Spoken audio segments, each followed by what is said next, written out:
सभी छात्र छात्राओं को सुप्रभात। हाँ तो विद्यार्थियों, आज हम कक्षा 12th की पाठ्य पुस्तक राजनीति विज्ञान से भारतीय संविधान की विशेषताएं नामक पाठ से प्रश्नोत्तर देखने जा रहे हैं। यह प्रश्नोत्तरी माध्यमिक शिक्षा बोर्ड राजस्थान अजमेर द्वारा पूछे जाने वाले प्रश्नोत्तरों पर आधारित है, इसलिए इसे ध्यान से देखने का प्रयास करें। आज की हमारी प्रश्नोत्तरी है वो हम शुरू करते हैं। तो हमारा आज प्रश्नोत्तरी का पाठ है भारत के संविधान की विशेषताएं। हाँ तो विद्यार्थियों, आज हम भारतीय संविधान की विशेषताएं नामक पाठ से प्रश्नोत्तर देखने जा रहे हैं। हमारी प्रश्नोत्तरी का पहला प्रश्न है, भारत के संविधान की प्रस्तावना में प्रयुक्त हम भारत के लोग वाक्यांश से क्या तात्पर्य है। हमारा पहला प्रश्न है, भारत के संविधान की प्रस्तावना में प्रयुक्त हम भारत के लोग वाक्यांश से क्या तात्पर्य है। तो हमारे देश के संविधान की जो प्रस्तावना है वो हम भारत के लोग इस वाक्यांश से शुरू होती है। तो आपको बताना है कि इस वाक्यांश का क्या तात्पर्य है। आपको विकल्प दिए जा रहे हैं। पहला विकल्प है संविधान सभा के सदस्य, दूसरा विकल्प है प्रारूप समिति के सदस्य, तीसरा विकल्प है स्वतंत्रता सेनानी और चौथा विकल्प है संविधान को स्वीकार करने वाले भारत के नागरिक। तो अपना उत्तर है वो देखिए, आप किस उत्तर से संतुष्ट हैं। तो आपको बताना है कि भारत के संविधान की प्रस्तावना में प्रयुक्त हम भारत के लोग वाक्यांश से क्या तात्पर्य है। तो हम भारत के लोग वाक्यांश से तात्पर्य है संविधान को स्वीकार करने वाले भारत के नागरिक। तो इसका कौन सा उत्तर आ जाएगा? 4 नंबर विकल्प सही हो जाएगा, संविधान को स्वीकार करने वाले भारत के नागरिक, इसलिए यह 4 नंबर विकल्प सही हो जाएगा। तो विद्यार्थियों, आप जिस प्रश्नोत्तर के जो उत्तर आपको उचित लगे उसको आप एक बार कॉपी में लिखते जाएं और उसके बाद अपना मिलान करने की कितने सही बैठते हैं और कितने गलत होते हैं। हमारा दूसरा प्रश्नोत्तर है कि प्रस्तावना न्याय का स्वरूप है। प्रस्तावना न्याय का स्वरूप है। तो इसमें पहला विकल्प है सामाजिक न्याय, दूसरा आर्थिक न्याय, तीसरा राजनीतिक न्याय और चौथा विकल्प है उपयुक्त सभी। हाँ तो देखिए, प्रस्तावना न्याय का स्वरूप यानी प्रस्तावना में कौन से न्याय की बात कही गई है। पहला है सामाजिक न्याय, दूसरा आर्थिक न्याय, तीसरा विकल्प है राजनीतिक न्याय और चौथा विकल्प है उपयुक्त सभी। तो अब देखते हैं इन 4 विकल्पों में आपने कौन सा विकल्प सोचा और क्या आपने सोचा वो विकल्प सही है। तो इसका उत्तर होगा उपयुक्त सभी, 4 नंबर विकल्प। अगला प्रश्न है, भारतीय संविधान की प्रमुख विशेषता है। भारतीय संविधान की प्रमुख विशेषता है। तो 4 विकल्पों में आपको बताना है कि इसमें से भारतीय संविधान की कौन सी प्रमुख विशेषता है। पहला है विश्व का विशालतम संविधान, दूसरा है लिखित व निर्मित संविधान, तीसरा है विलक्षण दस्तावेज, चौथा है उपयुक्त सभी। तो इस प्रकार भारतीय संविधान की प्रमुख विशेषता कौन सी आपको बताना है। आपने कौन सा विकल्प सोचा है। अब देखते हैं कि आपका विकल्प सही बैठता है। तो उत्तर होगा 4 नंबर विकल्प उपयुक्त सभी। अब अगला प्रश्न है, संपत्ति का अधिकार है, यानी आपको बताना है कि संपत्ति का अधिकार किस प्रकार का अधिकार है। तो पहला विकल्प है कानूनी अधिकार, दूसरा विकल्प है मूल अधिकार, तीसरा विकल्प है नीति निर्देशक तत्व और चौथा है मूल कर्तव्य। तो अब आपने जो विकल्प सोचा क्या वो सही है। तो इसका 1 नंबर विकल्प सही होगा, कानूनी अधिकार। हाँ तो विद्यार्थियों, अब हमारा अगला प्रश्न है, मूल अधिकारों का वर्णन संविधान के किन अनुच्छेदों में किया गया है। तो आपको बताना है कि जो मूल अधिकार हैं उनका उल्लेख किन मूल संविधान के किन अनुच्छेदों में किया गया है। तो पहला विकल्प है अनुच्छेद 10 से 15, दूसरा है 12 से 35, तीसरा है 12 से 40 और चौथा है 12 से 36। तो अब आपने जो विकल्प सोचा क्या वो सही है? तो इसका सही उत्तर है नंबर 2, 12 से 35 तक जो अनुच्छेद हैं उनमें मूल अधिकारों का वर्णन किया गया है। अगला प्रश्न है संविधान का वह प्रावधान जो राष्ट्र की एकता का परिचायक है।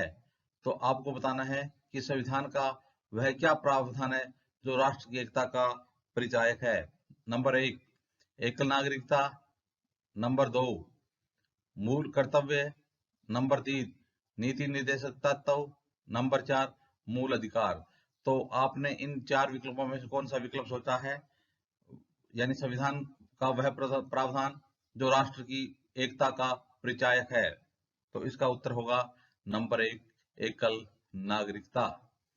अगला प्रश्न है भारत एक गणतंत्र है, इसका अर्थ है, यानी भारत देश एक गणतंत्र है, तो आपको बताना है कि किस आधार पर भारत एक गणतंत्र है। पहला विकल्प सभी मामले जनता द्वारा हल किए जाते हैं। नंबर 2, भारत में शासन व्यवस्था है। नंबर 3 विकल्प है भारत में वंशानुगत शासक नहीं है। नंबर 4, भारत एक राज्यों का राज्य है। यानी भारत एक गणतंत्र है, तो इसका क्या अर्थ है? तो क्या आपने सोचा वो विकल्प सही है? नंबर 3 विकल्प है भारत में वंशानुगत शासन नहीं है। यानी शासक होता है वो वंशानुगत नहीं होता है, हमारे यहाँ शासक निर्वाचित होता है, इसलिए भारत एक गणतंत्र है। अगला प्रश्न है किस वर्ष भारत एक प्रभुत्व संपन्न प्रजातांत्रिक गणराज्य बना? तो आपको उस वर्ष का नाम बताना है जिस वर्ष भारत एक प्रभुत्व संपन्न प्रजातांत्रिक गणराज्य बना। नंबर 1 विकल्प 1947 ईस्वी में। नंबर 2 1991 ईस्वी में। नंबर 3 1935 ईस्वी में। नंबर 4 1950 ईस्वी में। तो देखते हैं आपका विकल्प है क्या इस विकल्प से मेल खाता है। तो इसका सही विकल्प है नंबर 4 1950 में, जब हमारे देश का संविधान लागू किया गया था। तो 26 जनवरी 1950 को हमारे देश में पूर्ण रूप से संविधान लागू हो गया था। अगला प्रश्न है अब तक भारत के संविधान की उद्देशिका में कितनी बार संशोधन किया जा चुका है? तो आपको बताना है कि अब तक भारतीय संविधान की प्रस्तावना में कितने बार संशोधन हो चुका है। तो आपके पास विकल्प हैं 1 बार, दूसरा विकल्प 2 बार, तीसरा विकल्प 3 बार और चौथा विकल्प 4 बार। तो आपको बताना है कि भारतीय संविधान की प्रस्तावना में कितनी बार संशोधन हो चुका है। तो पहला विकल्प है 1 बार, यह सही होगा क्योंकि संविधान की प्रस्तावना तक 1 बार 1976 में 42वें संविधान संशोधन द्वारा समाजवादी, पंथ निरपेक्षता और अखंडता शब्द जोड़े गए थे। कब है? 1976 ईस्वी में। 1976 ईस्वी में केवल 1 बार संशोधन किया गया 1976 में, और वो भी कौन सा संविधान संशोधन था? 42वां संविधान संशोधन। 42वें संविधान संशोधन में कौन कौन से शब्द जोड़े गए थे प्रस्तावना में? समाजवादी शब्द जोड़ा गया था, दूसरा पंथ निरपेक्षता जो शब्द जोड़ा गया था, और तीसरा था राष्ट्र की अखंडता। अब अगला प्रश्न है भारतीय राजनीतिक व्यवस्था में इनमें से किसे सर्वोच्च माना गया है? तो आपको इन 4 विकल्पों में बताना है कि भारतीय राजनीतिक व्यवस्था में इनमें से किसको सर्वोच्च माना गया है। पहला है विकल्प पहला न्यायपालिका को, दूसरा संसद को, तीसरा संविधान को और चौथा है राष्ट्रपति को। तो इनमें कौन सा विकल्प आपने सही माना? यानी संविधान को भारतीय राजनीतिक व्यवस्था में सबसे सर्वोच्च माना गया है।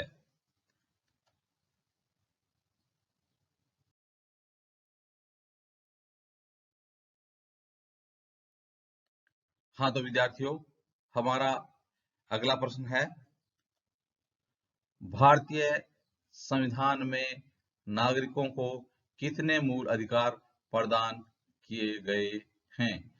तो आपको बताना है कि भारतीय संविधान में नागरिकों को जो मूल अधिकार दिए गए हैं वो कितने हैं। पहला विकल्प है, इसमें विकल्प नहीं है, इसमें सीधा ही लघुत्तरात्मक उत्तर देना आपको। अगला प्रश्न है, नीति निर्देशक तत्व किस देश के संविधान से लिए गए हैं? आपको बताना है कि नीति निर्देशक तत्व कौन से देश के संविधान से लिए गए हैं। तो इसका उत्तर हो जाएगा आयरलैंड के संविधान से। तो नीति निर्देशक तत्व हैं वो किस देश के संविधान से लिए गए हैं? आयरलैंड के संविधान से। याद रखना है, बहुत ही महत्वपूर्ण प्रश्न है, आयरलैंड के संविधान से। अगला है, हमारे संविधान में मूल अधिकार किस देश के संविधान से लिए गए हैं? तो हमारे देश के संविधान में मूल अधिकार कितने हैं? यहाँ पर दे रखा है 6 मूल अधिकार हैं। कितने मूल अधिकार हैं? 6। तो अब आपको बताना है कि ये 6 मूल अधिकार कौन से देश के संविधान से लिए गए हैं। तो आपका उत्तर होगा अमेरिका के संविधान से। तो मूल अधिकार कौन से देश के संविधान से लिए गए हैं? अमेरिका के संविधान से। अगला प्रश्न है, हमारे देश के संविधान में मूल कर्तव्य किस देश के संविधान से लिए गए हैं? तो अभी हमने प्रश्न देखा था कि हमारे भारतीय संविधान में कितने मूल कर्तव्य हैं? 11 मूल कर्तव्य हैं। आपको बताना है कि हमारे देश के संविधान में जो 11 मूल कर्तव्य हैं वो कौन से देश के संविधान से लिए गए हैं? तो उत्तर होगा रूस के संविधान से।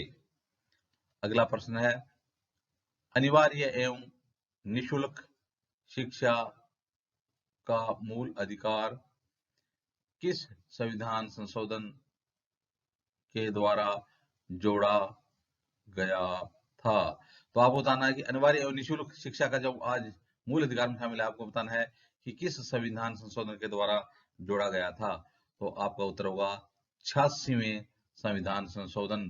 तो 86वां संविधान संशोधन कब हुआ था? 2002 में हुआ था। इस प्रकार से 2002 में 86वें संविधान संशोधन के द्वारा अनिवार्य एवं निशुल्क शिक्षा का मूल अधिकार जोड़ा गया था।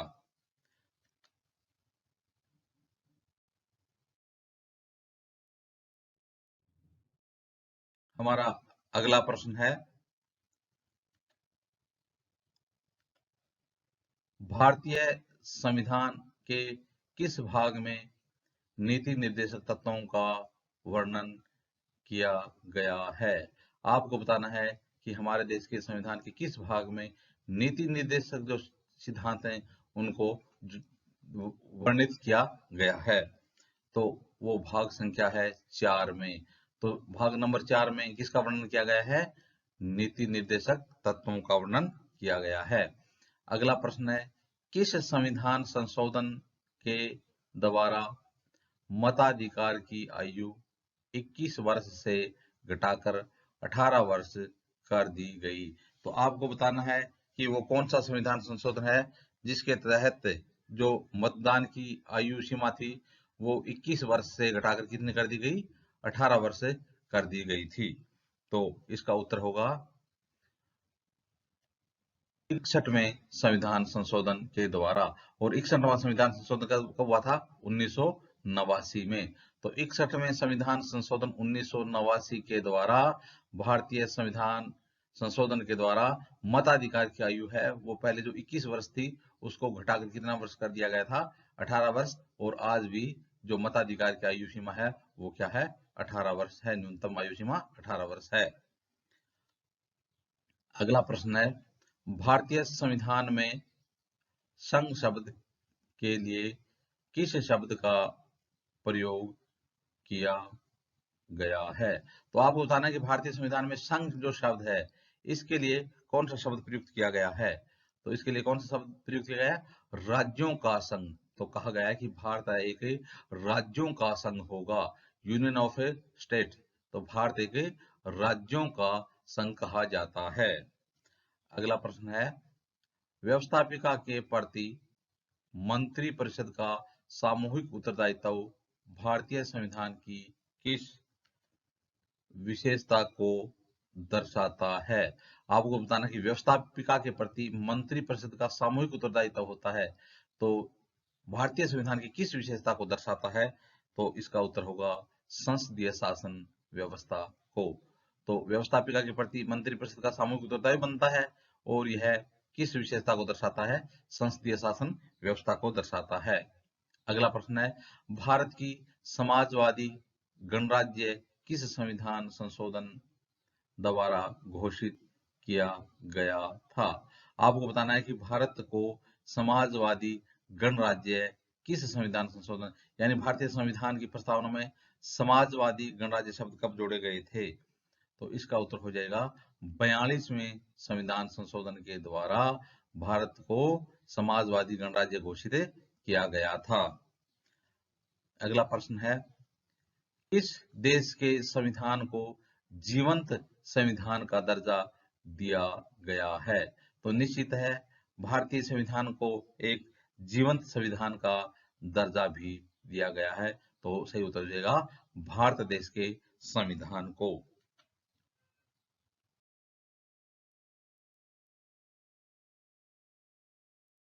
हाँ तो विद्यार्थियों, अगला प्रश्न है, भारतीय संविधान के निर्माण में कितना समय लगा?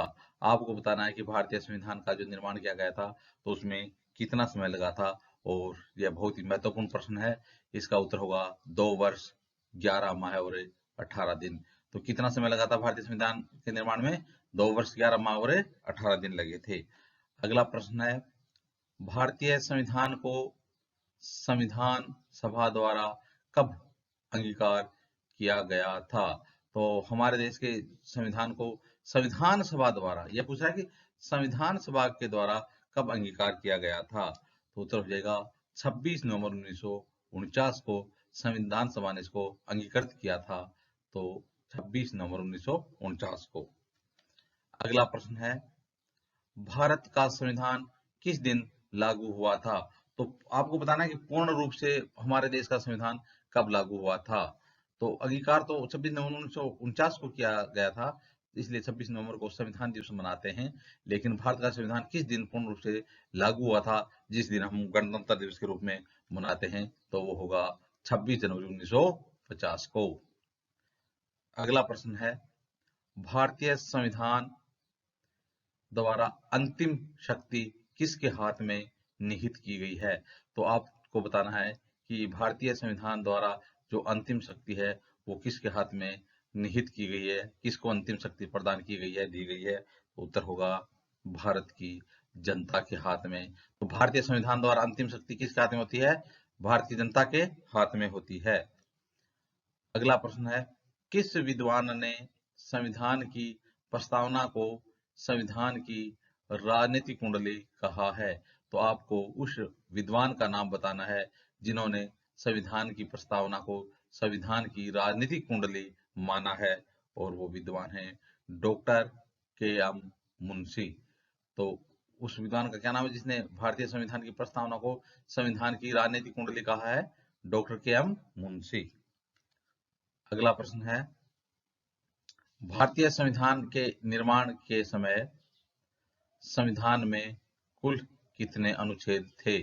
तो आपको बताना है कि जब भारतीय संविधान का निर्माण किया गया था उस समय कुल भारतीय संविधान में कितने अनुच्छेद थे? तो उस समय अनुच्छेद थे 395 अनुच्छेद। तो भारतीय संविधान जब लागू किया गया था उसमें कितने अनुच्छेद थे? 395 अनुच्छेद थे।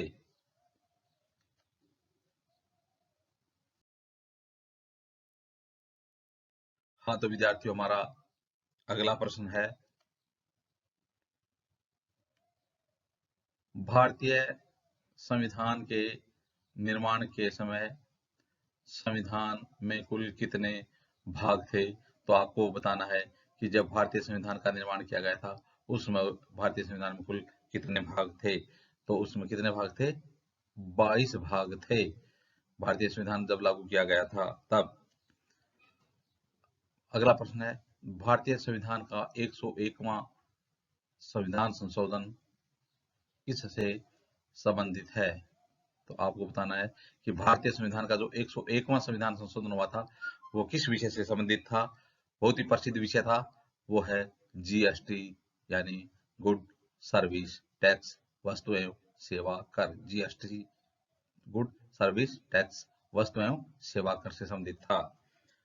अगला प्रश्न है, भारतीय संविधान में संशोधन विधि किस अनुच्छेद में दी गई है? तो भारतीय संविधान में संशोधन की विधि, यानी जब संविधान में संशोधन करना हो तो आपको बताना है कि वो संशोधन विधि किस अनुच्छेद में दी गई है। तो वो संशोधन है अनुच्छेद 368। तो अनुच्छेद 368 में बताया गया है कि किस प्रकार से भारतीय संविधान में संशोधन किया जा सकता है। अगला प्रश्न है, किस अनुच्छेद के अनुसार वित्तीय संकट उत्पन्न होने पर संपूर्ण देश या किसी भाग में आपातकाल लागू किया जा सकता है?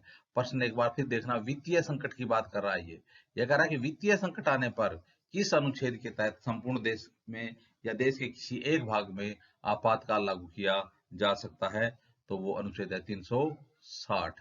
360 के अनुसार वित्तीय संकट के आने पर राष्ट्रपति शासन लागू किया जा सकता है, लेकिन हमारे देश में वित्तीय आपात एक बार भी लागू नहीं किया गया है, तो वित्तीय संकट अभी तक एक बार भी नहीं आया है। अगला प्रश्न है, राज्यों में संवैधानिक संकट उत्पन्न होने पर राष्ट्रपति शासन किस अनुच्छेद के तहत लगाया जा सकता है? राज्यों में संवैधानिक संकट होने पर राष्ट्रपति शासन की बात हो रही है कि राज्यों में जब संवैधानिक संकट हो उस समय किस अनुच्छेद के तहत राष्ट्रपति शासन लगाया जा सकता है?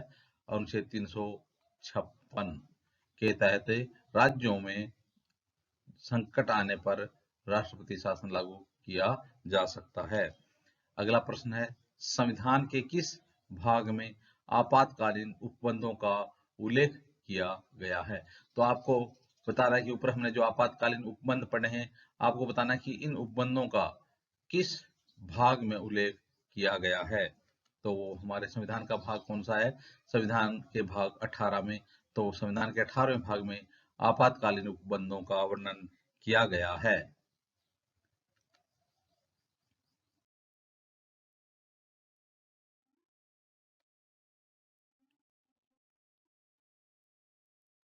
हाँ तो विद्यार्थियों, हमारा अगला प्रश्न है, अनुसूचित जातियों के आरक्षण की व्यवस्था संविधान के किस अनुच्छेद में की गई है? तो आपको बताना है कि अनुसूचित जाति जनजाति के लिए जो आरक्षण की व्यवस्था की गई है वो संविधान के किस अनुच्छेद में की गई है?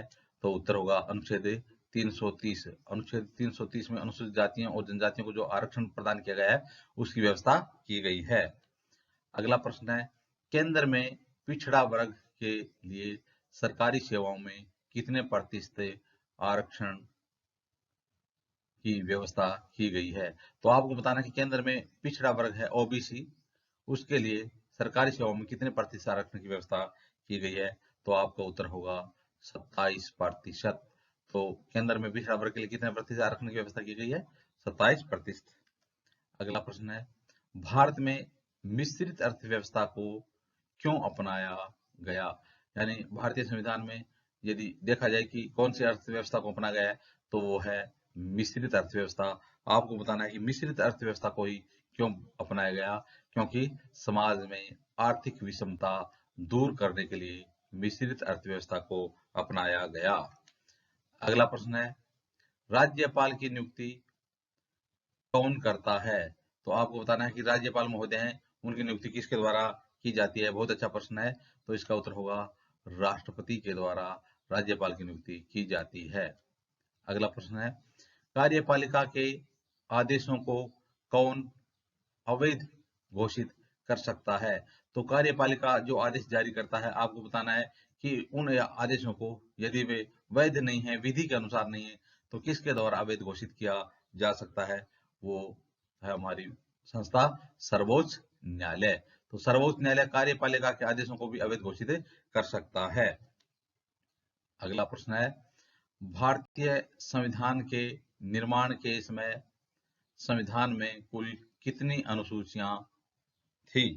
तो आपको बताना है कि जब भारतीय संविधान का निर्माण किया गया था उस समय संविधान में कुल कितनी अनुसूचियां थी? 8 अनुसूचियां थी और अब 12 अनुसूचियां हो गई हैं। तो संविधान लागू हुआ था, उसमें कितनी अनुसूचियां थी? 8 अनुसूचियां थी। अगला प्रश्न देखते हैं।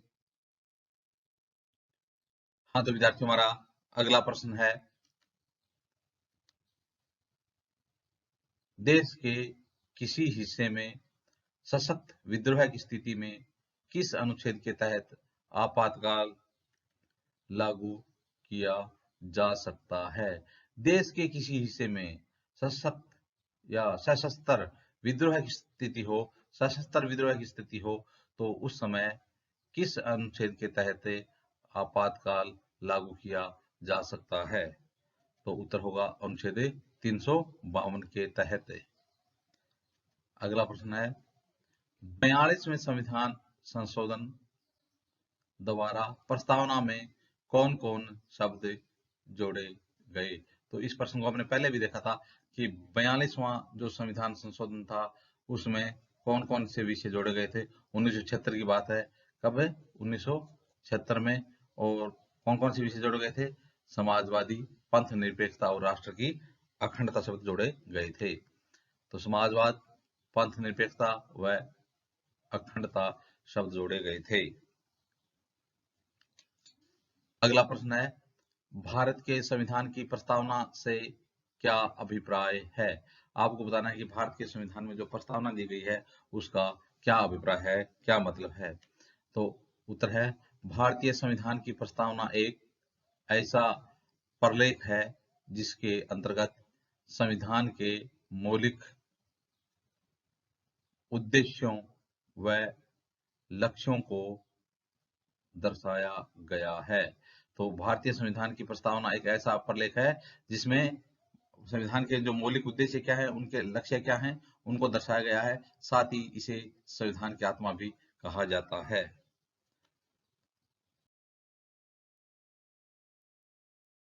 हाँ तो विद्यार्थियों, हमारा अगला प्रश्न है,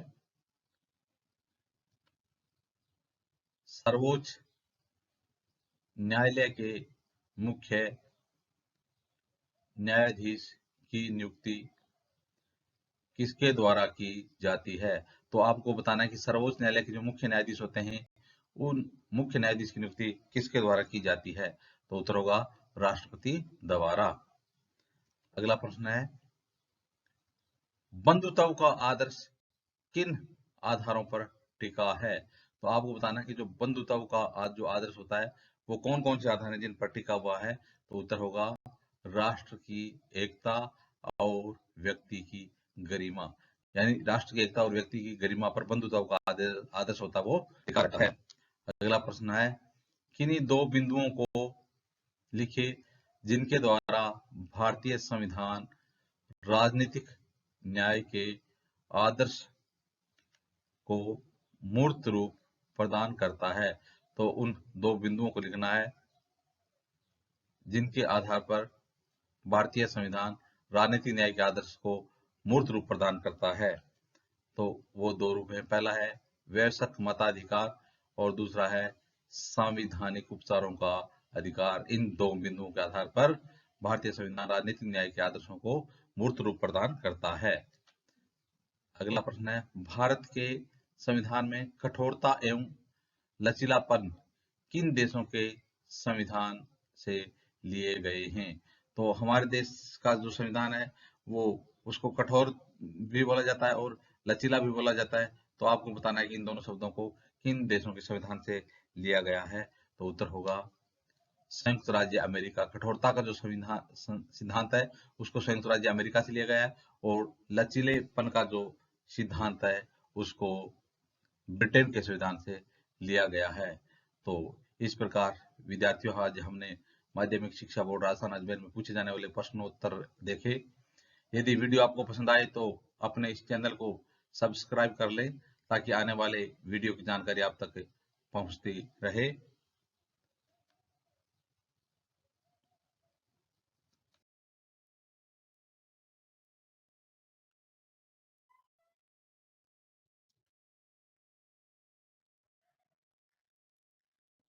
वीडियो देखने के लिए धन्यवाद। नमस्कार।